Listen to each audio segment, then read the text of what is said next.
the main topic that I would like to address is how to maintain the spark of innovation for a company that is, in your case, 80 plus years old, right? And this is kind of a general framework that many companies around the world have.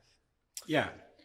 Well, first of all, thank you for Mind the Bridge to host this important period of time for our people.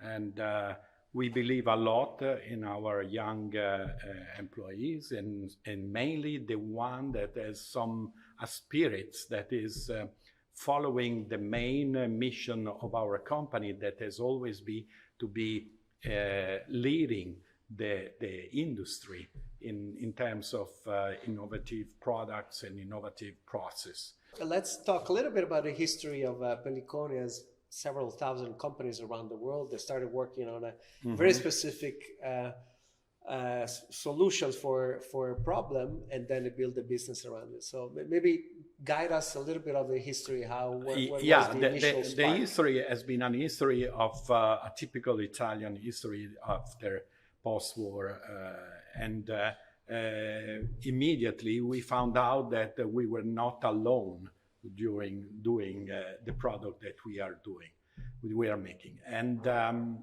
immediately we said we need to do something different from the other.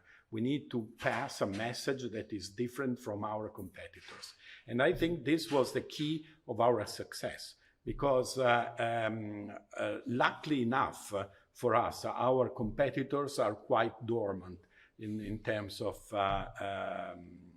innovation. Yeah. Yes. What was the first? So you're talking about after the war, so in the 50s. Yes, as 50s. What was the first client? How was the initial? Well, the initial were national domestic customers in Italy. Not only the big names like San Pellegrino or Coke, but also there were thousands of people producing drinks, more or less house-made products like spuma. I don't know how to say it in English. It's a soda. It's a soda. It's a drink that is in a way trying to copy Coke or local production, Gazzosa, Spuma, and those were the customers of that period of time. So small customers, but spread all over Italy.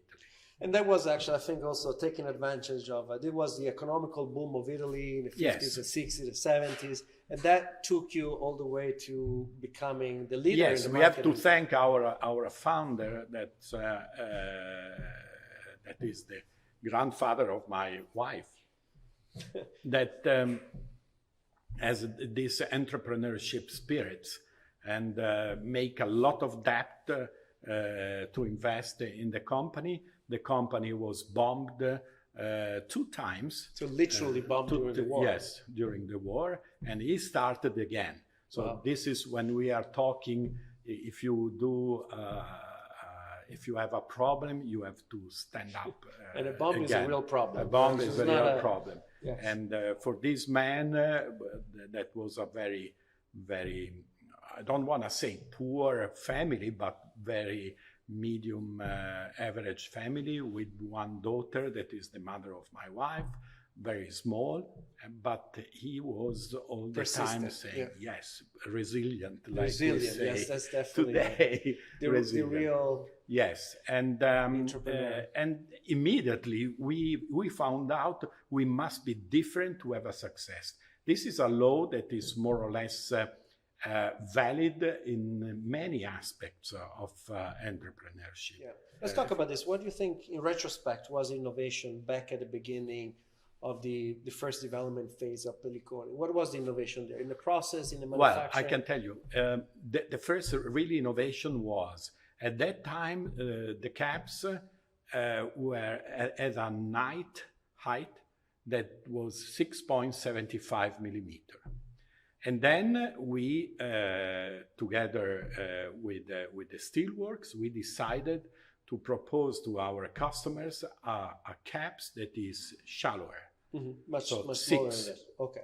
So 6 millimeter. Not by much, but Not by much, but they had to change the bottling machinery, but the saving was huge. Significant. And that was the first thing that in a way make Pelliconi unique, because all the market was on 675, mainly because of the cork that was inside the cap. But so the tender was still the actual yes, cork. Cork, yes. Until what time? I would say before plastic became 70s. In the 70s, we're still using cork inside, yes. A bottle of beer. Yes. That have a cork and a spot liner. Yes. Yeah. Interesting. Then we moved to that. Then the second big step was decreasing the thickness of the caps. That also was, in a way, reducing the industrial cost of the caps. Then it became the time of abandoning the PVC, and we were the first to offer the market the non-PVC caps.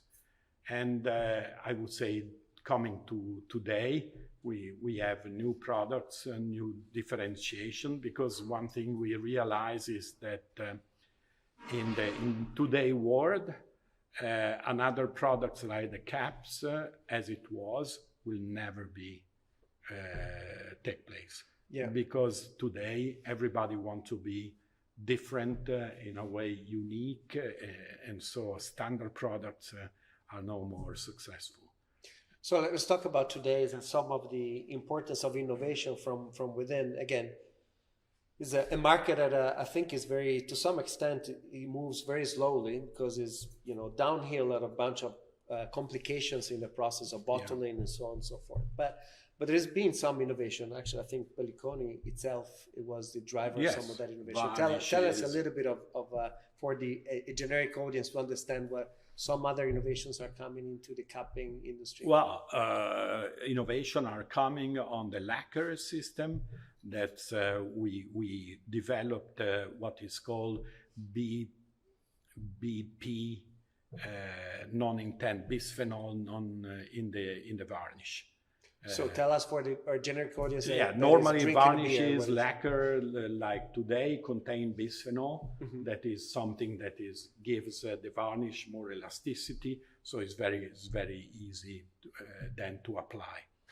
But they found out that the bisphenol is not good for our health, especially in the kids. If you think bisphenol in baby bottles and things like that are gone already for years, but in the caps and in the plastic caps, they are still there. So it's part of your process was to find alternatives. Alternative, a more healthier solution. We will have other innovation, and hopefully some will come from this period of time. But especially in the design of the caps, we understood that the customers today is really looking for something unique. We had the good example is the ring pull cap. Okay. That was adopted at the beginning from a big brewers, and today is becoming, especially in China and in some countries of Europe, a very successful. This is not just for the cans. You're talking about bottles, right? So always bottles. Yeah. How do you call that? The ring? Maxi P or ring pull or whatever, because there's a ring that you tear. Pull and yes. And we are developing a new system for promotion, because this is another field of unicity that customers are looking for. They want to do promotion in the caps, but they want to have this type of promotion that more flexible than in the past. In the past, give us an example of a promotion. In the past, you were riding, you won a Mercedes or you won and then there was a problem, because when the promotion finished, There were many other caps in Still the out, market, and you didn't want to keep T-shirts, keep a refrigerator, keep that forever because maybe. How did you solve that? We solved that with the QR code. And so the QR code is managed by our customers directly, so they can change the price that QR code. So it's much more flexible. Much more flexible and much more easy to do a promotion. So the other big force that I think is determinant in your space of packaging in general is the whole movement of sustainability, and rightly so. So you feel a lot of pressure. We know that especially the packaging is one of the major polluters around the world. You see terrifying pictures, right, of waters, rivers, and whatnot. So how much of that is being then incorporated within your current process, not just in terms of reporting, but really as a part of the culture of innovation? Yes, Pelliconi is very sensitive to sustainability. We appointed one sustainability manager already since 2010. We have a sustainability report since 2010, and we were among only 50 companies in all Italy to have a sustainable report at that time. Today, we are moving forward. Our sustainability report is certified by Deloitte, that is our auditors, because we believe that the company must be judged not only in financial terms, but also in sustainability terms. And this I always say when I'm asked to talk about sustainability, is that today I see that sustainability is mainly related to environment. But sustainability is not related only to environment. It's sustainable. The business must be sustainable. Innovation must be inside us, not in the product. And when we decided to do this, and we decided to invest on the people, is because we want the innovation to go inside the people. So, but how do you, it's great as I think is how to build a culture of innovation. Yes. But in practical terms, what suggestions do you have for other companies that are facing the same issues? How to maintain, kind of the title of this conversation, how to maintain that spark of innovation alive? What be like sustainability. It must be the first thought every morning. So how do you instill that into your employees? Showing what could happen if you have no innovation. And this is very easy to understand. It's very easy to understand even in the career of people. It's very difficult to find someone that make and arrive to the top if he has no innovation in his mind.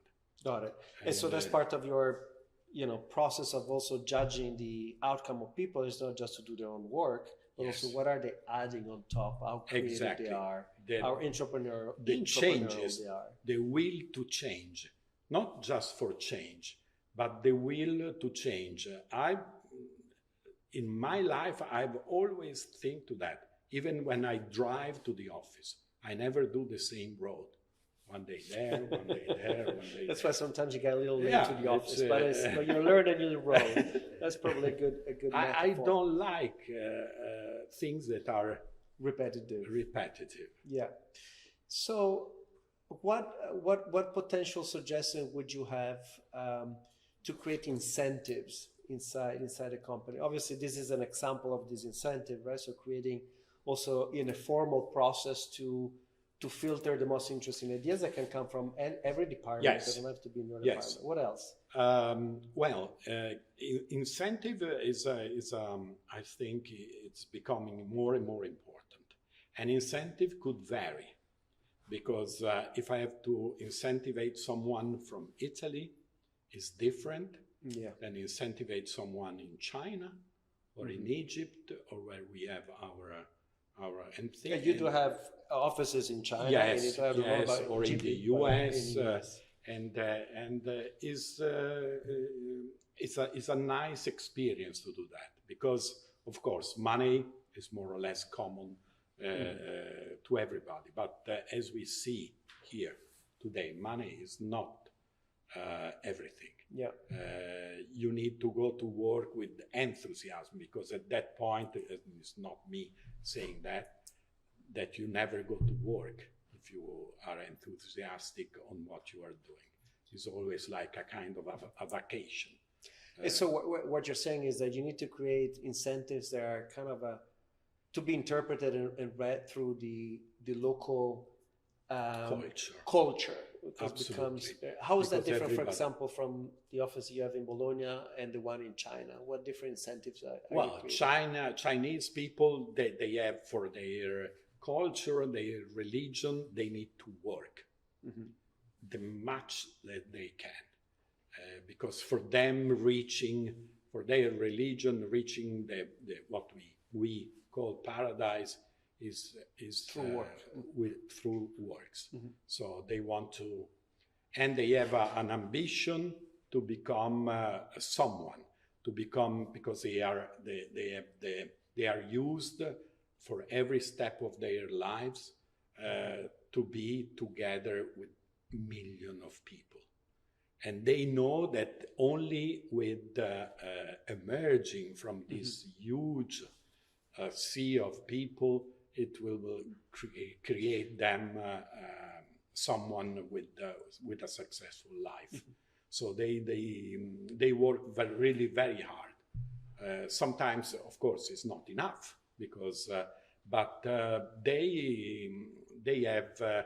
We have a few people. I don't know, Matteo, maybe is more precise. A few people there thinking of innovation, and they are very different from them, and very different from the people that innovate here. So the process are to be customized. Absolutely. The last question that I would like to address with you is thinking, looking ahead, right? How do you see a potential future of bottling and packaging in general? So what do you think can be one or two revolutionary potential technologies that can really change the industry from the inside and out, looking at the medium term? Well, I think that, in my opinion, the trend is going towards very simple products, sometimes monomaterial products, because they are easy to recycle, easy if they are wasted in the landfill, and I believe that those complicated products will more or less disappear. Don't you believe in a world where there's actually no packaging? The best packaging is no packaging at all, right? Yeah, but sometimes it's difficult to. It's good to say, but it's difficult to imagine. Yeah, you don't see that it's coming anytime soon, right? So no, today one because of the project is edible packaging, right? So yes, edible packaging is fine. But if you remember, a world without packaging existed already. But then the spread of disease and things is much higher. I think not no packaging, but intelligent packaging. And, so one of the major, so we talked about before, recycling and sustainability. I believe, this is actually a long discussion also in the US, how to separate, for example, in your case, in the caps, right, the metal side from the plastic side. This will be this is probably immediate. A challenge. So we don't have to wait. He for knows 10 years. how much I'm thinking and saying we have to reach the point where this liner is no more plastic, is maybe paper, or if we have to go back to cork or finding an easy way to separate them in a recycling process. But that's probably it's very embedded small in the complications. Very complicated. Okay. Very complicated. Very last question. If you were to suggest a startup or young entrepreneurs that you would love to see, right, in your world, in some area that for you is really key, what startups would that be? What subset of well, I see many. Yeah, but the area that you really feel that it would be for you priority one, if really the right solution comes to you, will pick up the phone and call the CEO? I would say that well, both of these two projects are very, very exciting. Yeah, so two projects that you, for the audience who haven't seen it, one is edible packaging, the other one is magnetic. Magnetic thing to avoid varnishes and things like that. So those are quite good, and I've never thought about these two, because I like to think to new solution, but I have to say that these two it's great are coming from your entrepreneurs from within. So that that means that the culture that you are kind of pushing for, and we are very happy. I'm very happy about that. So startups out there that have a solution in those two fields, please send him an email. Okay, and well, the one that you told, trying to avoid the plastic in the caps, try to avoid the varnishes, try to avoid more or less everything that is chemical, that in a way is polluting or doing bad things. This is even the packaging of our packaging. Exactly. All right, Marco, it's been a pleasure. Thanks for your help. Thank you. All the best with that.